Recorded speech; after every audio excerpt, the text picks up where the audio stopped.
مسجدیں بنانا، مسجدیں تعمیر کرنا، اس کی صفائی کرنا، اس میں جھاڑو دینا، مسجدوں میں روشنی کرنا، مسجد کو دنیا کی باتوں سے بچانا، علم کا درس دینا، یہ ساری باتیں مسجد آباد کرنے کی بات. فرمایا نبی کریم علیہ الصلوۃ والسلام نے کہ رات کی تاریکی میں مسجد کو جانے والوں کو قیامت کے دن کامل نور عطا کیا جائے گا. تو مسجد بنانا نیکی ہے، بلکہ مسجد بنانا تو ایسی نیکی ہے جس کو صدقہ جاریہ فرمایا گیا کہ جو مرنے کے بعد بھی مسجد بنی رہے گی، آباد رہے گی، اس کا ثواب مرنے کے بعد بھی قبر میں ملتا رہے گا. بعض ایسے بدبخت بھی سنے جاتے ہیں کہ وہ مسجدوں کے اندر آ کر شور شرابہ کرتے ہیں اور نمازیوں کو اور ذکر کرنے والوں کو اور مسجد میں اللہ کی یاد کرنے والوں کو روکنے کی کوشش کرتے ہیں، ہیلے بہانوں سے، جھوٹے ہیلے بہانوں سے.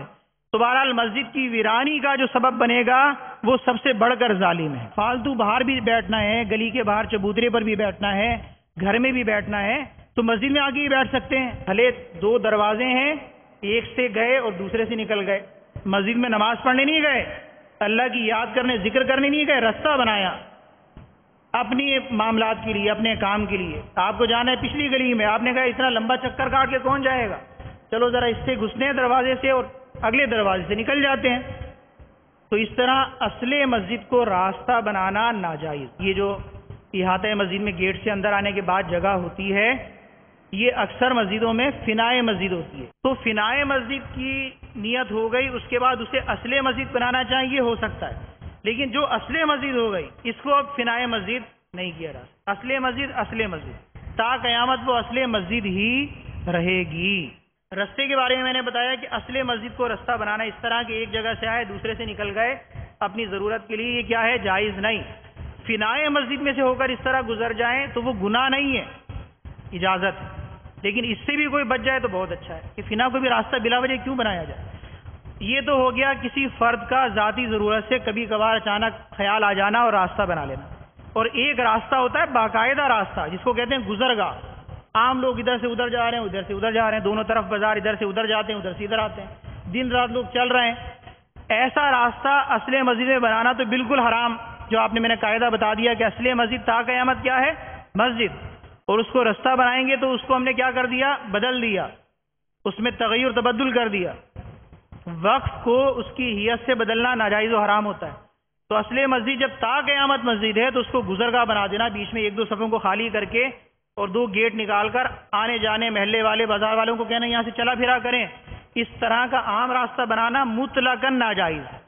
اصل مسجد میں بھی ناجائز ہے اور فنائے مسجد میں بھی ناجائز. اس لیے کہ فنا وقف ہوئی ہے کس لیے، ضرورت اور مصلحت مسجد کے لیے، ضرورت اور مصلحت مسجد کے لیے. اور آسان کر کے بات کروں، جو جگہ جس لیے وقف کی گئی اس جگہ کو اس وقف کی حیثیت سے بدلنا کہ وہ وقف جس لیے تھا وہ نہ رہے، یہ حرام ہوتا ہے. کیا ہوتا ہے، حرام ہوتا ہے. عام ضابطہ یہی ہے. ایک آدھ صورتیں استثنائیوں میں نے آپ سے ذکر کر دی، مثلا فنائے مسجد تھی تو اس کو ضرورتاً داخل مسجد کیا جا سکتا ہے، لیکن فنا کے اندر گزرگاہ نہیں بنا سکتے. کوئی اپنا گھر آ کر بنا لے اور کہے میں یہاں رہنا چاہتا ہوں، اس کو گھر بنانے کی اجازت نہیں. یہ مسجد ہے، مسجد کے لیے وقف ہوئی اور مسجد کی ضرورت کے لیے وقف ہوئی. اب کوئی مدرسہ بنانے والا آ جائے اور کہے بھائی یہ فنا ہے، یہ بھی اللہ کا گھر ہے، مدرسے میں بھی اللہ تعالیٰ کی دین کی تعلیم ہوگی، چلو مدرسہ بنا دیتا ہوں. تو مدرسہ چاہے کتنا ہی اچھا دینی کام کیوں نہ اور اس میں کتنی اچھی تعلیم کیوں نہ دی جائے، لیکن مدرسہ جدا گانا وقف ہے. مدرسہ اور ہے، مسجد اور. تو نہ اصل مسجد میں مدرسہ بن سکتا ہے، نہ فنائے مسجد میں مدرسہ بن سکتا ہے. تو رستے کے حوالے سے یاد رہے گا آپ کو، ایک عام شخص کا دروازے سے داخل ہونا، دوسرے سے نکل جانا، یا ایک طرف سے داخل ہونا دوسری طرف سے نکل جانا، راستہ بنانا، یہ جائز نہیں. اصل مسجد کو فنائے مسجد میں سے اس طرح کبھی کوئی گزر جائے تو اور راستہ اس کو باقاعدہ نہ بنایا جائے تو یہ گناہ نہیں ہے. ہاں جو بچ جائے اچھا ہے، اور مجبوری ہو تو علیحدہ بات ہے. ایک بار محبت اور شوق کے ساتھ بآواز بلند درود پاک پڑھیے. اللہم صلی علی سیدنا مولانا محمد معدن الجود والکرم وآلہ وصحبہ وبارک وسلم. السلام علیکم. حرم کا جو صحن ہے، آپ صلی اللہ علیہ وسلم کے گھر کی زیارت کے لیے جاتے ہیں تو حرم کے صحن سے جایا جاتا ہے، تو وہ راستہ تو کنٹینیوسلی چلتا ہے، تو وہ کس میں آئے گا؟ مسجد حرام شریف میں جی جی عمارت کے باہر کا راستہ جی جی جو چاروں طرف صحن نما جگہ ہے، کافی لوگ وہاں بیٹھتے ہیں، جی جی وہ جگہ جہاں چلنا پھرنا ہوتا ہے، وہاں سے جی آپ صلی اللہ علیہ وسلم کے گھر کی زیارت کے لیے اسی صحن کو راستہ بنایا ہاں ہوا دیکھیں، ہے. راستہ بنانے کی بات جو میں نے کی نا، راستہ بنانا جائز نہیں، باقاعدہ گزرگاہ. یہ کب ہے؟ وقف کرنے کے بعد. ایک جملہ یاد کر لیں، بہت آسانی رہے گی. جو جگہ وقف کر دی گئی اب اس میں راستہ نہیں بن سکتا. وقف کرنے سے پہلے ہی اندر آنے کا راستہ بنا دیں، یہ ہو سکتا ہے.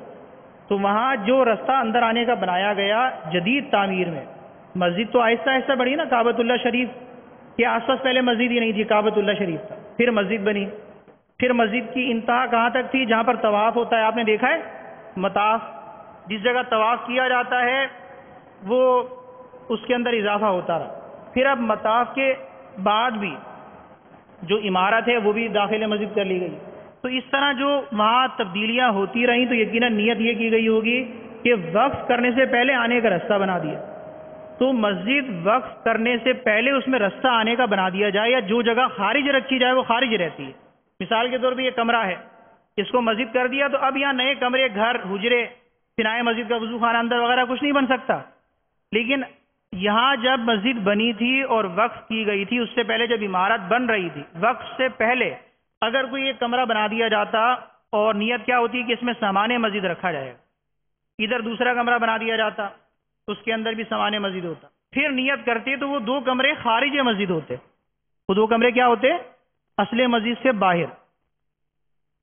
وقف کرنے کے بعد اس میں تبدیلی جائز نہیں ہوتی. وقف سے پہلے پہلے جو چیزیں بنائی ہیں اس کے احکامات جدا ہوتے.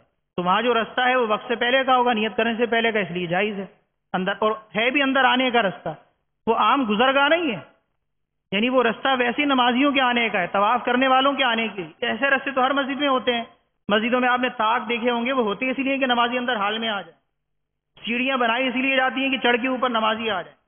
تو رستے کا یہ وہ مفہوم نہیں ہے. رستہ وہ ہے جو بازاروں میں ہوتا ہے. آپ نے دیکھا ہوگا کہ ایک طرف سے لوگ آتے جائیں جاتے جائیں، جس طرح بازاروں میں آمد و رفت ہوتی ہے عام.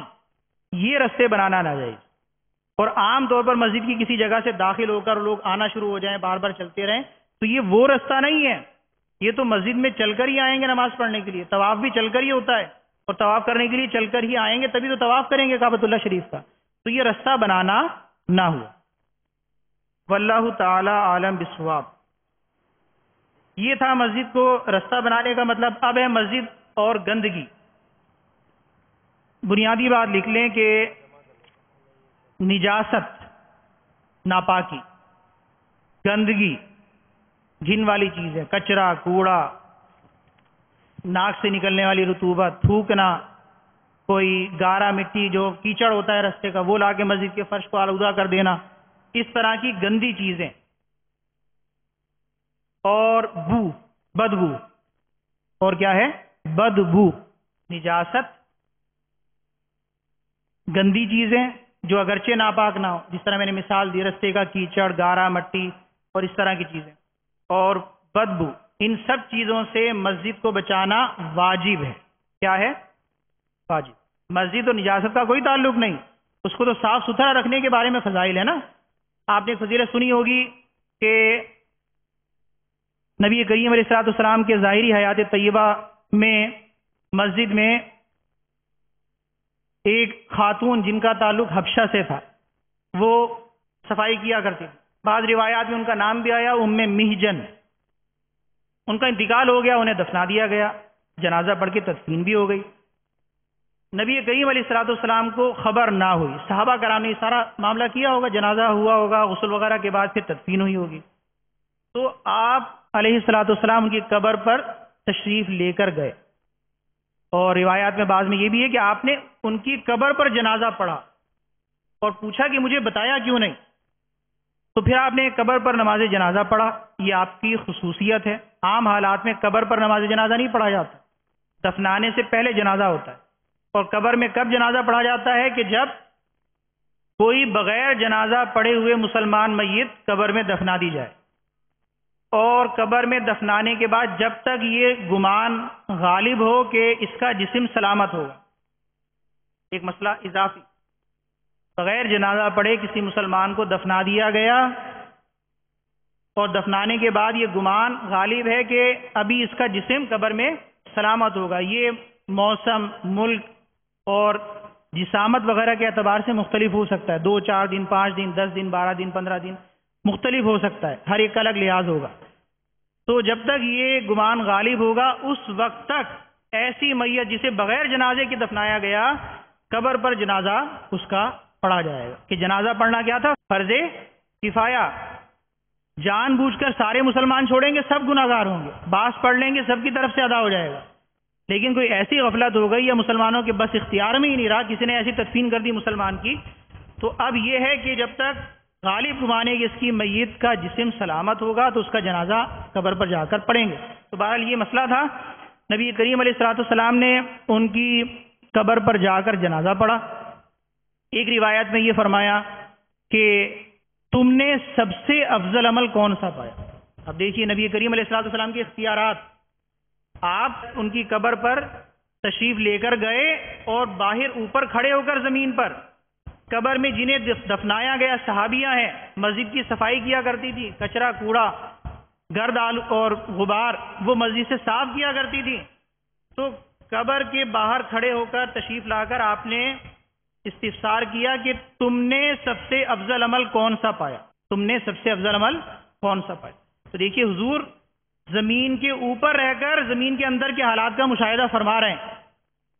یہ ہمارا عقائد ہے نا کہ اللہ کی عطا سے نبی کریم علیہ السلام کو ما کانو ما یکون کا علم حاصل. تو آپ صحابیہ سے پوچھتے ہیں جو دفنا دی گئی ہیں کہ تم نے کون سا عمل افضل پایا؟ تو صحابہ کرام نے عرض کیا یا رسول اللہ کیا یہ سنتی ہیں؟ آپ ان سے مخاطب ہیں اور پوچھ رہے ہیں کیا یہ سنتی ہے؟ تو نبی کریم علیہ السلام نے ارشاد فرمایا تم ان سے زیادہ نہیں سنتے، تم ان سے زیادہ نہیں سنتے. پتہ چلا کہ قبر پہ جو مدفون مسلمان ہے، میت ہے، وہ آنے جانے والوں کو ایک طرح سے پہچانتی، ادراک ہوتا ہے اور سلام کرنے والوں کا سلام سنتی ہے. اللہ تعالیٰ کی طرف سے عطا ہوتی. پھر حضور نے فرمایا کہ اس نے مجھے جواب بھی دیا ہے. میں نے سوال کیا، اس نے جواب بھی دیا، سنا بھی اور جواب بھی دیا. اور یہ کہا کہ مسجد سے گرد و غبار، کوڑا کرکٹ نکالنا میں نے سب سے افضل عمل پایا ہے. حضور یہ جیسے آپ نے ارشاد فرمایا کہ ایک صحابیہ رضی اللہ تعالیٰ عنہ مسجد کی صفائی کرتی تھی، انہیں یہ فضیلت ملی. تو آج اگر کوئی اسلامی بہن، ایک عورت یہ سوچیں کہ یہ اتنا ثواب کا کام ہے تو میں مسجد کی صفائی کر دیا کروں گی، تو کیا اسے اجازت ہوگی؟ دیکھیے مسجد میں جو ہے وہ خواتین کو آنے کی اجازت نہیں. زمانہ رسالت میں نبی کریم علیہ السلام کے ظاہری حیات طیبہ کے دور میں صحابیات مسلمان خواتین مسجد میں تشریف لایا کرتی تھی. نماز میں صفوں کی ترتیب کے مستقل احکام کتابوں میں موجود ہیں. آپ نے بھی بہت سنے پڑھا ہوگا. پابندی چینل کے ناظرین جو دیکھ رہے ہیں وہ بھی یہ باتیں سنتے رہتے ہوں گے کہ سب سے آگے مردوں کی صف ہوگی، پھر جو ہے وہ بچوں کی صف ہوگی، پھر عورتوں کی صف ہوگی. یہ جو احکام اپنے اپنے ہیں، لیکن بعض احکامات وہ ہوتے ہیں جو زمانے کے حالات سے بدل جاتے ہیں. اس دور میں صحابہ کرام نبی کریم علیہ السلام کی مبارک صحبت میں بیٹھ کر آپ کے دیدار کے جام بھر بھر کر پی کر آپ سے دین سیکھ کر وہاں صرف سیکھا نہیں جاتا تھا، عمل بھی کیا جاتا. نبی کریم علیہ السلام نے صرف علم نہیں سکھایا، علم پر عمل کرنا بھی سکھایا. تو جو معلم ہے، دین کی خدمت کرنے والا ہے، سکھانے والا ہے، وہ فقط اگر علم ہی سکھاتا رہے، مقصد صرف یہ ہو کہ جو میں جانتا ہوں وہ پڑھ کر سنا دوں، یہ لوگ بھی جان لیں، اور سیکھنے والے بھی آئیں کہ بس زیادہ سے زیادہ معلومات اکٹھی ہو جائے، آج 3 صفحے بھر کے لے کر جانے تاکہ میں لوگوں میں بتاؤں کہ اتنی حدیثیں مجھے یاد ہو گئیں، اتنے مسئلے یاد ہو گئے. تو دیکھیے صحابہ کرام کا یہ تصور نہیں ہوتا تھا. نبی کریم علیہ السلام معلم بنا کر بھیجے گئے نا. قرآن پاک میں فرمایا کہ کتاب و حکمت سکھاتے ہیں. تو سرکار کی تعلیم علماء کو ورثے میں ملی ہے، وہ یہ ہے کہ علم اور عمل کے زیور سے آراستہ کرنا. علم بھی سکھانا ہے، ان کو عمل بھی سکھانا ہے. اور سیکھنے والوں کا مخصوص سیکھنے والے صحابہ کرام جیسے کہ وہ سیکھتے تھے فقط علم کے لیے نہیں، اللہ کے لیے. اور علم کیا ہے؟ عمل کا زینہ. کرنی کیا ہے؟ عبادت. قرآن پاک میں ہے نا کہ عبادت کرنے کے لیے پیدا کیا گیا. تو اصل تو عبادت ہوئی، بغیر علم کی عبادت نہیں ہوتی. جو فقط علم ہی سیکھتا رہے، عبادت کرنا مقصد ہی نہیں، تو بتائیے اس کی نیت میں فساد ہے، کھوٹ ہے. تو صحابہ کرام علم و عمل کے زیور سے آراستہ ہوتے تھے. قرآن پاک کی یہ آیتیں بھی ان کے پیش نظر تھی اور وہ اپنی نگاہوں کو جھکاتے بھی تھے اور ان کے دل بھی بڑے ستھرے ہوتے تھے. اپنے خیالات تک پر وہ گرفت کیا کرتے تھے، برے خیالات اور اس طرح کے معاملات سے وہ بچے ہوئے تھے نبی کریم علیہ الصلوۃ والسلام کی پاک صحبت کی برکت سے۔ قرآن پاک میں ہے کہ مسلمان مرد اپنی نگاہیں نیچی رکھیں، مسلمان عورتیں اپنی نگاہیں نیچی رکھیں۔ بتائیے کہ آپ معاشرے میں ایسے رکھنے والے ہیں؟ لاکھوں میں کوئی ایک ہوگا، وہ بھی اگر ایسا ہو تو ڈھونڈنے سے ملتا ہے، ایسے لوگ نہیں رہے۔ نگاہوں کی حفاظت کے حوالے سے امیر اہل سنت دامت برکاتہم العالیہ مستقل بیانات فرماتے ہیں اور تلقین فرماتے رہتے ہیں، حوصلہ افزائی فرماتے ہیں، ترغیب دیتے رہتے ہیں۔ نگاہیں اٹھانے، غیر ضروری تانک جھانک اس کی جو خطرات ہیں ان سے آگاہ فرماتے رہتے ہیں۔ یہ سارا قرآن و حدیث میں تو لکھا ہوا ہے۔ تو صحابہ کرام جو نبی کریم علیہ الصلوۃ والسلام کی صحبت میں رہ کر پاکیزہ ہو گئے تھے، ان کے دل ستھرے ہو گئے تھے، تو ان کے خیالات بھی پاکیزہ ہوتے تھے۔ خواتین بھی آتی تھیں تو ان کی نگاہیں حیا سے جھکی ہوئی۔ صحابہ کرام ہوتے تھے تو پیچھے مڑ کر نہیں دیکھتے تھے، بلکہ روایات میں آیا کہ جب تک وہ صحابیات چلی نہ جائیں پیچھے مڑ کر نہ دیکھیں، اس طرح کی بھی روایات۔ اور آنے والیوں کے لیے بھی پابندی ہوتی تھی خوشبو لگا کر نہ آئے۔ اور آج کل جو خواتین کا حال ہے بازاروں میں اور تقریبات میں اور دیگر معاملات میں، وہ کوئی ڈھکا چھپا نہیں ہے۔ اگر مسجد میں آنے کی اس طرح عام اجازت دے دی جاتی تو مسجدوں کا ماحول بھی کیا ہو جاتا؟ مقدر۔ تو خواتین کے لیے گھر ہی میں نماز پڑھنا افضل و بہتر ہے۔ تو وہ صورت اور ہوگی، خصوصی حکم تھا، دور کے لحاظ سے صحیح تھا، جدا گانا تھا۔ اب دور مختلف ہو گیا تو اب شریعت کا حکم یہی ہے کہ شریعت فتنہ اور فساد سے کیا روکتی ہے؟ بے حیائی کے کاموں سے روکتی ہے، بے حیائی کے دروازے کو بھی بند کرتی ہے۔ تو مسجدوں میں عورتوں کو آنے سے منع کیا گیا، بلکہ روایات سے بھی پتہ چلتا ہے کہ عورت کی نماز مسجد سے زیادہ بہتر کیا ہے؟ گھر میں، اور سین سے زیادہ بہتر کیا ہے؟ کمرے میں، اور کمرے سے زیادہ بہتر کیا ہے؟ کٹھیا دالان میں۔ یعنی جتنا وہ چھپ کر پڑھے گی اور جتنا تنہائی میں پڑھے گی وہ نماز اس کی افضل و بہتر ہے۔ اس لیے علماء نے ممانعت فرمائی کہ عورتیں مسجد میں نہیں آئیں۔ ان واقعات کو دلیل بنا کر آج کل کی عورتوں کو جو ہے وہ اجازت دے دینا، یہ دین کی خدمت نہیں ہے۔ تو یہ ایک مسئلے کی بہرحال وضاحت تھی۔ مسجد سے تکلیف دہ چیز دور کرنے کے حوالے سے جو فضیلت آئی، ایک اور فضیلت، ایک روایت ابن ماجہ شریف کی ہے کہ جو مسجد سے تکلیف دہ چیز دور کرے اللہ تعالیٰ اس کے لیے جنت میں گھر بناتا ہے۔ دیکھیں، مسجد بنانے والے کے لیے بھی اللہ گھر بناتا ہے، اور مسجد سے تکلیف دہ چیز دور کرنے والے کے لیے بھی اللہ تعالیٰ جنت میں گھر بناتا ہے۔ تو وہ صحابیہ تھی، مسجد سے انہیں محبت تھی، مسجد کی صفائی کیا کرتی تھی، گرد و غبار کوڑا کرکٹ نکالتی تھی۔ ان کو کیا فضیلت ملی؟ ایک روایت میں یہ آیا کہ ان کی جب قبر پر آپ تشریف لے کر گئے تو ایک میں نے آپ کو واقعہ سنایا کہ آپ نے انہیں مخاطب کیا اور ان سے پوچھا کون سا عمل افضل پایا؟ پھر صحابہ نے پوچھا، عرض کیا یا رسول اللہ کیا یہ سنتی ہیں؟ آپ نے کہا تم ان سے زیادہ نہیں سنتے۔ پھر فرمایا، انہوں نے جواب بھی دیا، یعنی سنا بھی اور جواب بھی دیا کہ مسجد سے گرد و غبار دور کرنے کے عمل کو میں نے سب سے افضل پایا۔ تو ایک نقطہ اس میں یہ بھی ہے کہ حضور علیہ الصلوۃ والسلام جب زمین پر رہ کر اندر کا حال جان سکتے ہیں تو اب ظاہری وصال کے بعد اپنے قبر اثر شریف میں رہ کر اوپر کا حال بھی تو جان سکتے ہیں۔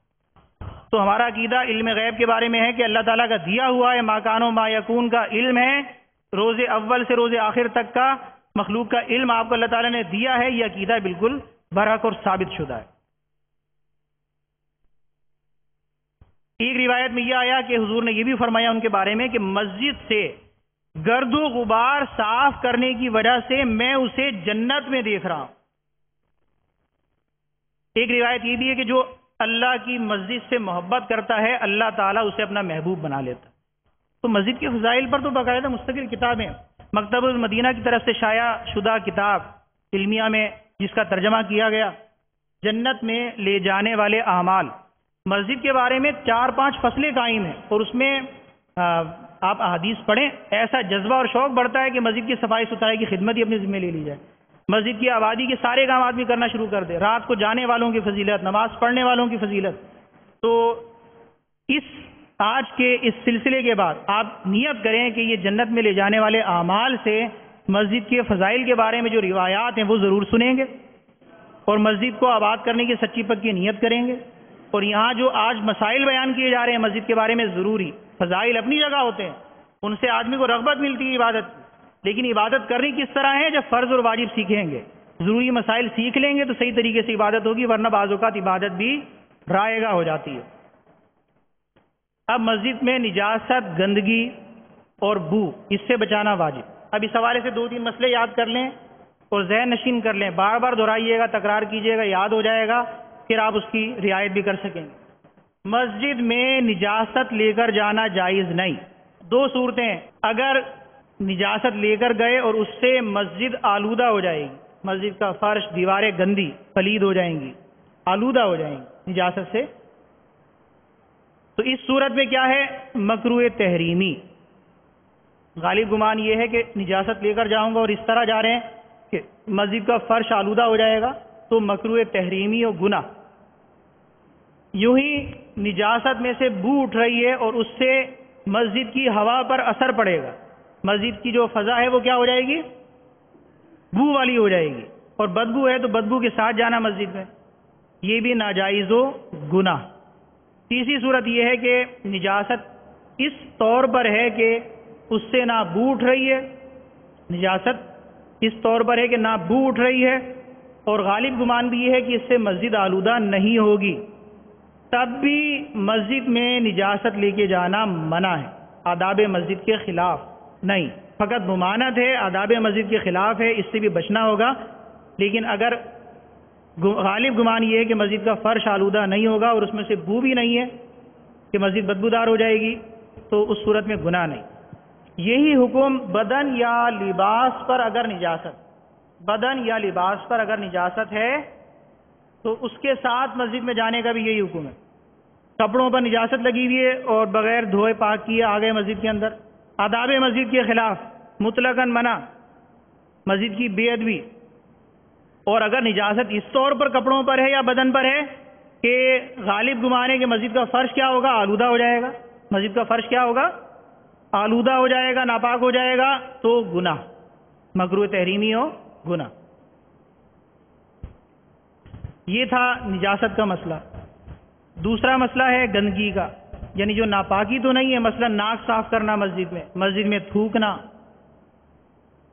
باہر کا جو رستے کا کیچڑ ہے اگرچہ وہ ناپاک بالفرض نہیں بھی ہے، اور رستے کی کیچڑ کے ناپاک نہ ہونے ہی کا حکم ہوتا ہے، گارا مٹی اور اس طرح کی چیزیں جو رستے کا کیچڑ ہوتا ہے ان کے ساتھ مسجد میں آ گئے، فرش گندا کر دیا، یا مثلا ننگے پاؤں باہر گھومے جا رہے ہیں اور پاؤں ایسے گندے ہو گئے ہیں کہ جناب فرش پر چل رہے ہیں تو گندگی فرش پر چھوٹ رہی ہے، اور اسی طرح آپ سیڑھیاں چڑھ کے مسجد میں آ کے بیٹھ گئے گندے پاؤں، کہ پیچھے دیکھنے والے بھی گندے پاؤں دیکھ کر گھن کھا رہے ہیں اور تنفر ہو رہا ہے۔ اسی طرح آپ نے قدم مسجد میں رکھا، فرش پر بھی وہ گرد و غبار اور آلودگی اور جناب وہ گھن والی چیزیں، تو اس طرح مسجد کو اگرچہ ناپاک کوئی چیز نہ ہو لیکن ہو گندی چیز، اس سے بھی فرش مسجد کو اور دیواروں وغیرہ کو آلودہ کرنا گناہ ہے، اگرچہ ناپاک نہیں ہے، گھن والی گندی چیز ہے تو اس سے بھی مسجد کو آلودہ کرنا گناہ، ایسی صورت کے ساتھ داخل ہونا بھی منع۔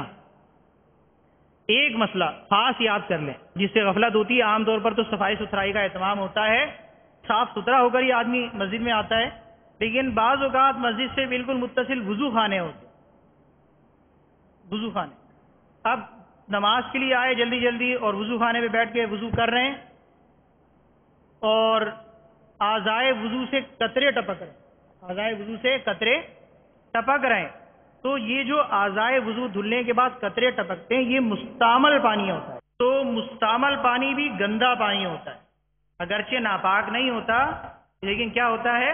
گندا پانی۔ تو اعضائے وضو سے قطرے ٹپک رہے ہیں، فوراً وضو خانے سے اتر کے فرش مسجد پر آئے اور وہ قطرے ٹپکتے ہیں مسجد کے فرش پر، یہ بھی گناہ ہے۔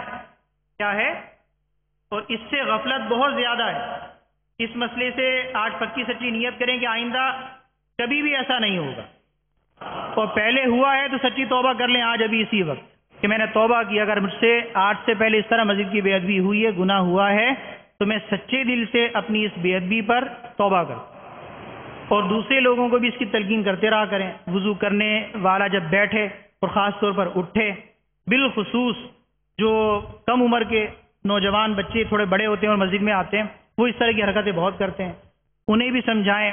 بچوں کے بارے میں یہ مسئلہ بھی یاد رکھیں کہ بچوں کو مسجد میں آنا دینا یہ منع ہے، اتنے چھوٹے بچے جو آداب مسجد کا خیال نہیں رکھیں۔ سمجھدار بچے جو نماز پڑھنا جانتے ہیں اور آداب مسجد کا خیال رکھ سکتے ہیں تو وہ مسجد میں آئیں گے اور انہیں قرآن پاک کی اور دین کی تعلیم بھی دی جائے گی۔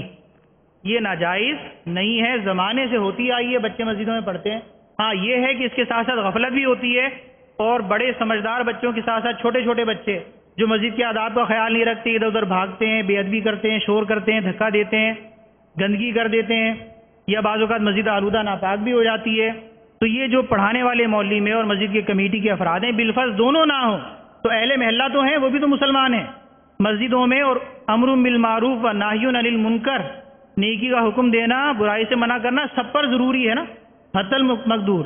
تو یہ ذمہ داری فقط مسجد کی کمیٹی کی نہیں، امام صاحب کی نہیں، مؤذنی کی نہیں. 24 گھنٹے تو امام صاحب نگرانی کرنے سے رہے.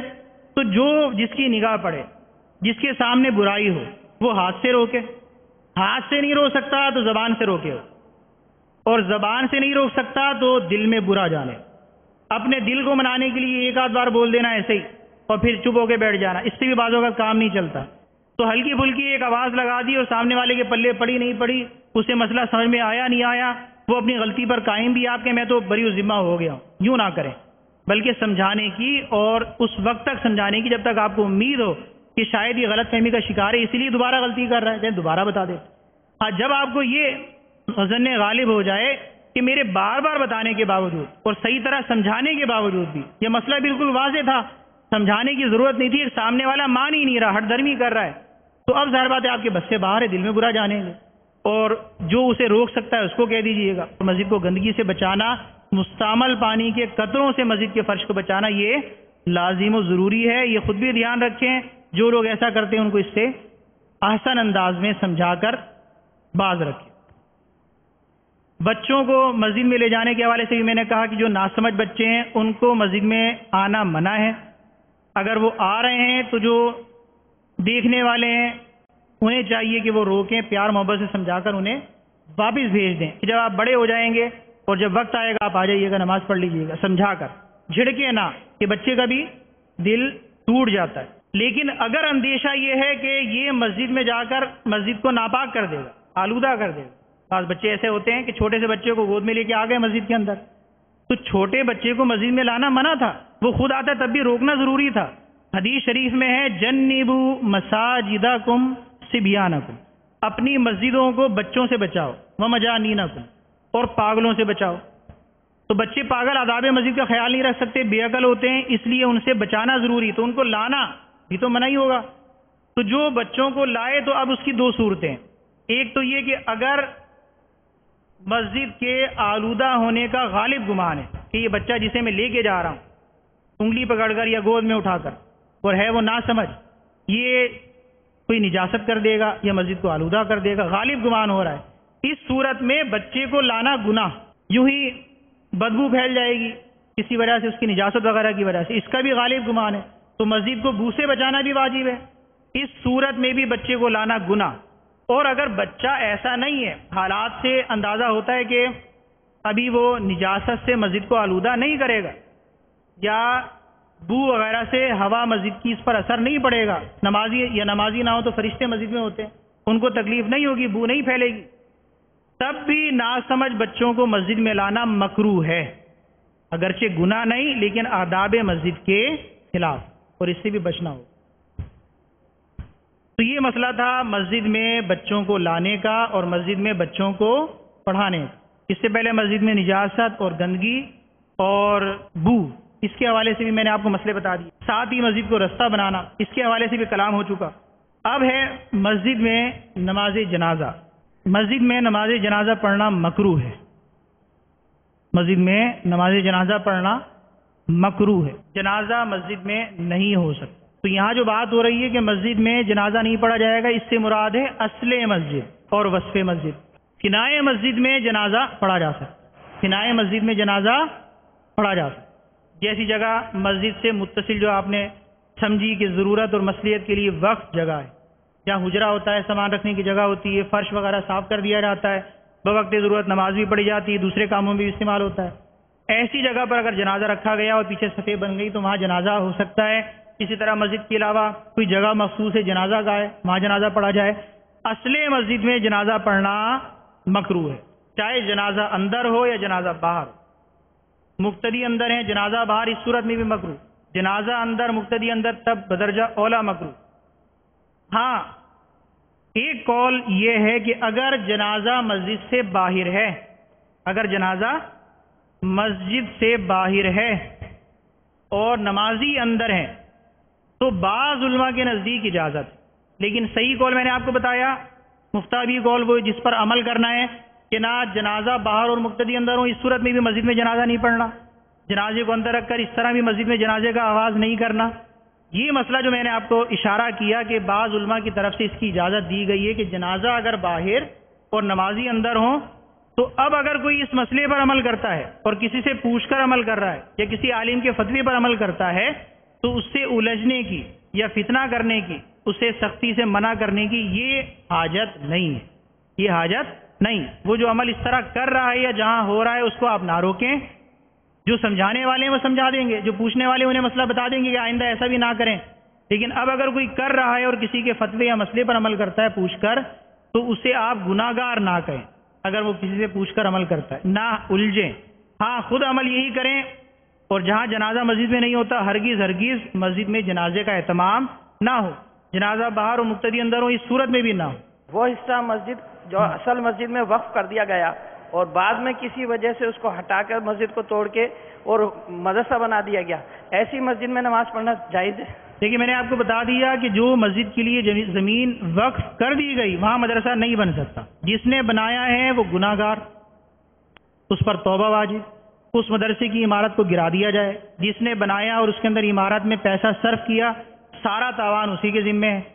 تو مسجد جب مسجد ہو جائے تو اب اس کے نہ اصل مسجد میں نہ فنائے مسجد میں مدرسہ نہیں بن سکتا، تو وہ مدرسہ بنا ہی غلط اور اس کا توڑنا ضروری ہے، تو وہاں بھی جنازہ نہیں ہوگا۔ ہاں اب اگر جو مدرسہ بنا ہے اور فنائے مسجد میں بنا ہے اس کا مسئلہ میں نے آپ کو بتا دیا کہ فنائے مسجد میں جنازہ پڑھا جا سکتا ہے، فنائے مسجد میں جنازہ پڑھا جا سکتا ہے، لیکن چونکہ مدرسہ غلط بنا ہے اور اس کو توڑنا ضروری ہے اس لیے مدرسے میں جنازہ پڑھنے کا سوال پیدا نہیں ہوتا، اس کو توڑیں گے زمین برابر کر کے جو فنا کی جگہ تھی اس کو ویسا ہی رکھیں گے۔ ہاں فنا ہونے کی وجہ سے وہاں جنازہ ہوگا، اس عمارت کو ختم کرنا ضروری ہے۔ یہ بھی یاد کر لیں کہ مسجدوں میں مدرسے بنے ہوتے ہیں، جس طرح فنائے مسجد کے بارے میں نے آپ کو تنبیہ کی کہ فنا کے بارے میں اپنی طرف سے آپ سمجھ کے مطابق حکم نہیں لگائیں گے جب تک کسی عالم اور مفتی سے تصدیق نہ کرا لیں، پوچھ نہ لیں، اپنی مرضی سے یہ نہیں کہیں گے یہ فنا میں جائز ہو رہا ہے ناجائز ہو رہا ہے، یہ فنا ہے یا فنا نہیں ہے۔ اسی طرح مسجد میں مدرسے یا اس طرح کی دوسری چیزیں جو آپ کو نظر آئیں دکھائی دیں ان کے بارے میں بھی وہم اور وسوسے میں نہیں پڑنا۔ یہ جو میں سارے مسائل بتا رہا ہوں کہ وقت میں وقت کی جگہ کچھ اور بنانا، کسی اور طور پر اس کو استعمال کرنا، عمارت بنانا، اس کی ہیئت بدلنا، یہ ناجائز ہے۔ کب؟ جب وقت کی نیت کر لی گئی، جب وقت کی نیت کر لی گئی ہو۔ اگر ایک پورا بڑا پلاٹ خریدا اور خریدتے ہوئے نیت یہ ہے کہ اس میں مسجد بھی بناؤں گا، سائڈ میں مدرسہ بھی ہوگا، ادھر کوئی فلاحی ادارہ بھی ہوگا، ادھر جناب کچھ اور بھی ہوگا کام، تو اس طرح کی نیت کے ساتھ پوری عمارت بنا دی، بعض کو مسجد کر دیا، بعض کو جناب مدرسہ جامعہ بنا دیا، بعض کو کچھ اور بنا دیا، تو یہ جو ابتداءً ایسے کام ہوئے اور مسجدوں میں یہ سارے آس پاس آپ کو نظر آئیں وہ سب درست ہے، اور ان جگہوں کا فنائے مسجد سے بھی کوئی تعلق نہیں، اس کی تعریف بھی آپ کو لکھوا دی ہے۔ تو جتنا آپ کو سمجھ میں آتا ہے وہ سمجھ لیں، جو سمجھ میں نہیں آیا تو بغیر سمجھے ہوئے نہ کسی کو کچھ بتائیں، نہ کسی پر کوئی اعتراض کریں۔ ایک ضروری اور اہم ترین ضروری مسئلہ یاد کر لیں کہ بغیر تحقیق کے مسئلہ بیان کرنا حرام ہے، بغیر تحقیق کے مسئلہ بیان کرنا حرام ہے۔ تو یہاں جو کچھ سمجھایا جا رہا ہے محدود وقت میں، محدود مدت میں، یہ حرف آخر نہیں ہے۔ ہر موضوع کے بارے میں سارے احکامات کا حافظ نہیں بنا دیا جائے گا۔ اگر 63 دن میں اس طرح عالم فاضل اور مفتی اعظم بننا ہوتا تو پھر سارے 63 دن میں ہی بن جاتے۔ اس کا مطلب یہ ہے کہ یہاں صرف ضروری مسائل سکھائے جا رہے ہیں۔ اللہ تعالیٰ نے توفیق دی کہ ہمیں سیکھنے کی موقع ملا، اپنے گھر میں بلا کر بٹھایا، جو کچھ نہیں جانتے تھے بہت کچھ جاننے کا ہمیں موقع مل رہا ہے، تو اس کو غنیمت جانیں اور اس کو آخری کورس نہ سمجھیں یا آخری بار آنے کا معاملہ نہ ہو، اس کو پہل سمجھیں کہ ابھی تو آغاز ہوا ہے، اب یہ آغاز مرتے دم تک ختم نہیں ہوگا انشاءاللہ۔ اگر آپ کئی سال تک متواتر اپنے بارے میں غور کریں گے، عقائد، مسائل اور تصوف کے دلی امراض، تکبر، غیبت، چغلی وغیرہ، اس پر جو موضوعات پر بیان ہو، بار بار غور کریں گے، پڑھیں گے، سوچیں گے، پھر سوالات قائم کریں گے، پوچھیں گے، پھر سمجھیں گے، پھر تکرار کریں گے، پھر یاد کریں گے. اس طرح جا کر آپ اپنے ضروری مسائل کو سیکھ سکیں گے. ورنہ فقط سننا یا لکھ کے گھر چلا جانا، ایک آدھ کاپی رجسٹر بھر لینا اور سمجھنا میں نے فرض روم کا کورس کر لیا ہے، اپنے آپ کو اندھیرے میں رکھنا ہے. کورس اس نے کیا ہے جس نے حاصل کیا، پڑھا اس نے ہے جس نے سمجھا. جتنا سمجھا ہے اتنا پڑھا ہے. 63 دن میں اگر یہاں پر 63,000 باتیں کی گئیں، 63 دن میں اگر 63,000 باتیں کی گئیں اور آپ کو سمجھ میں صرف 63 باتیں آئی ہیں، کتنی باتیں؟ 63. تو آپ نے صرف 63 باتیں حاصل کی ہیں، اس کا علم حاصل کیا. جو باقی ہزاروں باتیں آپ نے سمجھی نہیں، اس کا علم ہی حاصل نہیں کیا. یہ یاد کر لیں. تو مسئلہ یہ ہے کہ بغیر تحقیق کے مسئلہ بیان کرنا حرام. آسان الفاظ میں یوں کہہ لیں کہ بغیر سمجھے مسئلہ بیان کرنا حرام.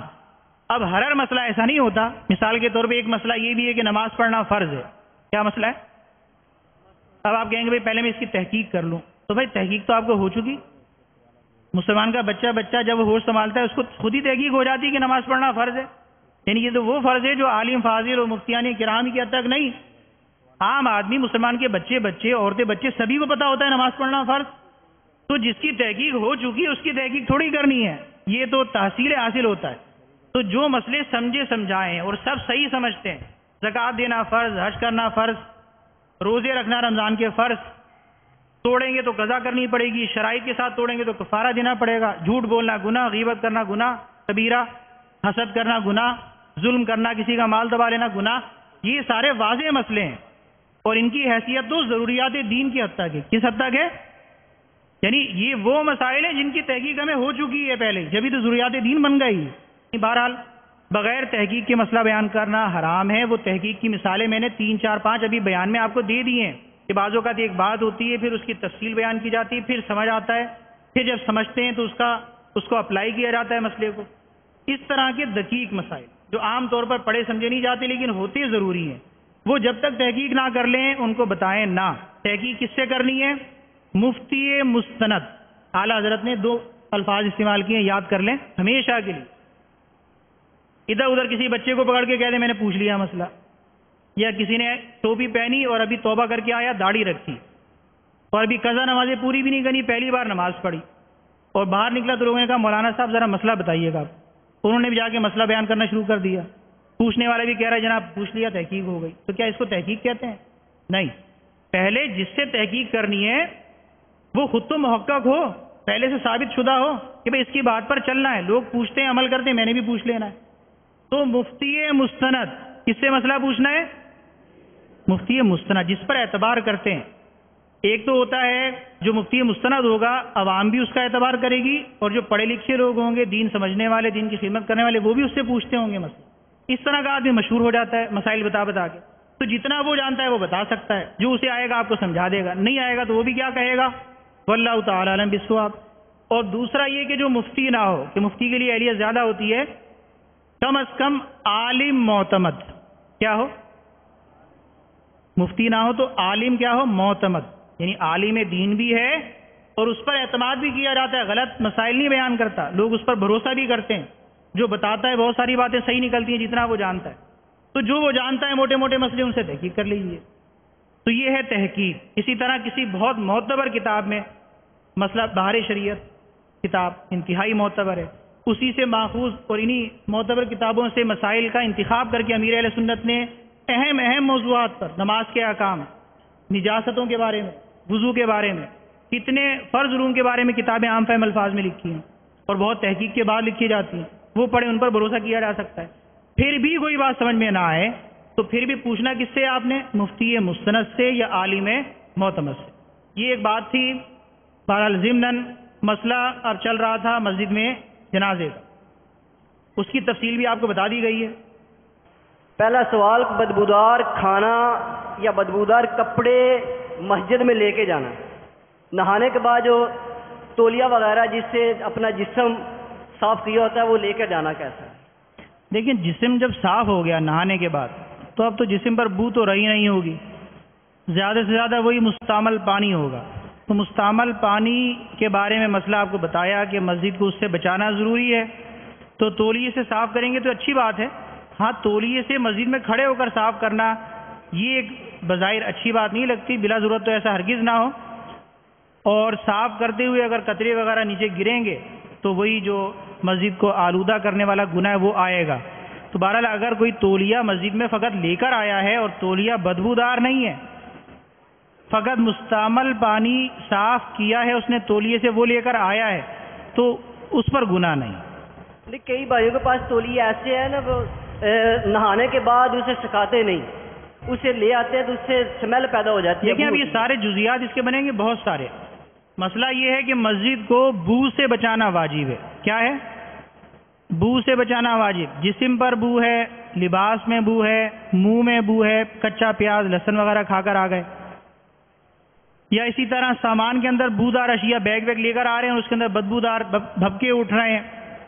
مثلا امامے کی مثال امیر اہل سنت دیتے ہیں. بعض اوقات امامہ بندہ رہتا ہے اور اس کو کھول کر ہوا میں یا دھوپ میں نہیں ڈالا جاتا، پسینے وغیرہ سے بو ہو جاتی ہے، تو وہ بعض اوقات سر سے اٹھانے یا رکھنے میں بو پیدا ہوتی ہے. یہ بھی سب ممنوع ہے.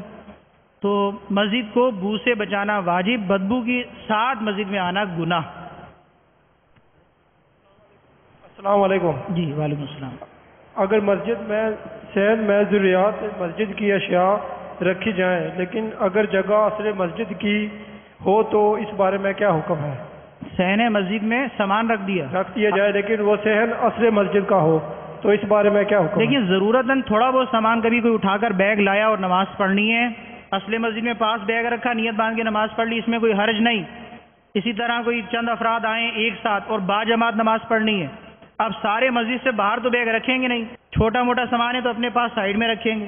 تو مسجد میں اس طرح کا چھوٹا موٹا سامان رکھنا اور نماز وغیرہ پڑھنا یہ اس کی اجازت ہے. ہاں سامان اس طریقے سے رکھنا کہ اس میں صفیں بھی متصل نہیں ہو رہی، نمازیوں کی جگہ کی بھی تنگی پڑ رہی ہے، اور سامان بالکل بکھرا پڑا ہے اور منظر ہی جو ہے بالکل بدل گیا ہے، مسجد کا ماحول نظر نہیں آ رہا. اس سے اجتناب کیا جائے. سامان رکھنا ہے، ضرورتاً رکھنا ہے تو نمازیوں کو تکلیف نہ ہو، صفوں میں رکھنا نہ پڑے، اور سامان بکھرے ہوئے گھر کا منظر پیش نہ کرے. اور اصل مسجد سے اگر ان سب صورتوں میں زیادہ سامان ہے تو اس کو بچایا جائے، فنا کے اندر کسی حجرے میں یا جگہ پر رکھ دیا جائے، وہ سب سے بہتر. السلام علیکم. وعلیکم السلام. 2 سوال عرض کرتا ہوں. پہلا یہ کہ 2 پلر کے درمیان کیا صف قائم کی جا سکتی ہے؟ جی 2 پلروں کے درمیان کیا مکروہ صف ہے. قائم کی جا سکتی ہے؟ بلا ضرورت نہیں کر سکتے. جمعے میں اتنے زیادہ نمازی ہو گئے کہ جگہ تنگ پڑ گئی تو اب مجبوراً پلر کے درمیان بھی صف بنے گی. عام حالات میں مکروہ ہے. دوسرا سوال عرض ہے کہ آقا کریم صلی اللہ علیہ وسلم نے ارشاد فرمایا میری امت کے لیے ساری روئے زمین مسجد بنا دی گئی، اس کی وضاحت فرما دیں. مسجد بنا دی گئی کا مطلب جائے سجود، یعنی مسلمان پوری روئے زمین پر کسی بھی جگہ نماز پڑھے گا اس کی نماز ہو جائے گی. تو یہ ہے مسجد لغوی، یعنی وہاں نماز پڑھی جا رہی ہے تو نماز پڑھنے کے لائق جگہ ہے، پاک صاف ہو تو شرائط کے ساتھ. تو یوں ساری زمین کیا بن گئی مسجد، کہیں پر بھی نماز پڑھیں نماز ہو جائے گی. خالی مسجد میں آ کر ہی نماز پڑھیں تو ہوگی ایسا نہیں. اور مسجد کی اپنی ایک اصل حیثیت ہے، وہ بنانا، تعمیر کرنا، اس میں جماعت سے نماز پڑھنا وہ واجبات میں سے. اگر چند افراد مل کر چندہ کر کے مسجد بناتے ہیں تو اب ان میں مالک کون ہوگا اور کون اس کو وقف کرے گا جس کی نیت سے اصل مسجد سے متصل جگہ کو فنائے مسجد بنایا جائے؟ دیکھیں عام طور پر مسجدیں بنتی ہیں تو بعض اوقات تو فرش پہلے ہی وقف ہو جاتا ہے اور پھر تعمیر چندے سے ہوتی ہے. تو چندہ دے کر اگر زمین بنائی اور وقف کی تو جتنوں نے چندہ دیا سب واقف. اب رہ گیا نیت کون کرے گا، تو چندہ دینے والے کریں گے جبکہ وہ کر سکتے ہوں. اور چندہ لیا ہے جناب کسی اور ملک سے اور مسجد بنی کسی اور ملک میں، کس نے چندہ دیا اس کا کوئی حساب کتاب بھی نہیں، تو دلالتاً یہ چندہ لینے والوں کو ایک طرح کی وکالت ہوتی ہے کہ وہ چندہ دینے والوں کی طرف سے خریدنے اور پھر اسے مسجد کر دینے کی کیا ہوتا ہے ان کو اذن. تو جب وہ چندہ جمع کرنے والوں میں جو مسجد کا جسے متولی اور جو بانی کے طور پر بنایا جائے گا وہ نیت کرے گا مسجد ہو جائے گی. تو اصل نیت ہے مالک زمین. اور اسی طرح تعمیر اگر سب نے مل کر کی، 1000 افراد نے مل کر مسجد تعمیر کی، وہ سب بھی واقف. اور زمین وقف کی 1000 افراد نے چندہ دے کر وہ بھی واقف، سب واقف ہیں. اور نیت بھی انہی کو کرنی ہوگی، لیکن اب وہ نہیں کر پاتے، چندہ دے کر بری ذمہ ہو جاتے ہیں، تو چندے کے ساتھ چندہ لینے والوں کو گویا وہ اذن بھی دے دیتے ہیں کہ آپ مسجد خریدے بھی اور وہاں اذان اقامت کے ساتھ اس کا راستہ کشادہ کر کے نمازیوں کو اجازت دے دیں، جب نمازی نماز پڑھیں گے مسجد ہو ہی جائے گی، اگرچہ منہ سے کوئی ایک لفظ بھی ادا نہ کرے۔ تو عام طور پر مساجد ایسے بنتی ہیں چندے کے ساتھ، تو جو بنانے والے ہوتے ہیں بنا کر نماز پڑھنے کی عام اجازت دے دیتے ہیں، اذان اقامت کے ساتھ جب پہلی نماز پڑھی جاتی ہے مسجد ہو جاتی ہے، اور واقف سارے ہوتے ہیں، زمین جنہوں نے وقف کی اکیلے نے کی وہ اکیلا واقف، عمارت وقف کی وہ بھی زمین کے حکم میں وہ بھی واقف، چندے سے 1000 لوگوں نے مل کے کی سب واقف ہیں۔ تو واقف وقف کرے تو اب اس کے پاس آ کر رہنا ضروری تو نہیں ہوتا، مسجد کے لیے متولی کا ہونا بھی ضروری نہیں، یہ بھی مسئلہ یاد رکھیں، ہر مسجد کے لیے متولی ہونا ضروری نہیں، متولی کی ضرورت پڑتی ہے مال وقف کے لیے اور وقف کی چیزوں کو سنبھالنے کے لیے۔ تو مسجد کے اندر اگر اس طرح فنائے مسجد اور املاک وقف کی ہیں اور وہاں سے آمدنی آتی ہے اور حساب کتاب ہوتا ہے، تو ان سب کا انتظام کرنے کے لیے متولی بنایا جاتا ہے، تو جو انتظام مسجد سنبھالتا ہے۔ نیت کا تعلق واقف سے ہوتا ہے یا اس کی اجازت سے جو اس کا وکیل معزون ہوتا ہے اس سے ہوتا ہے۔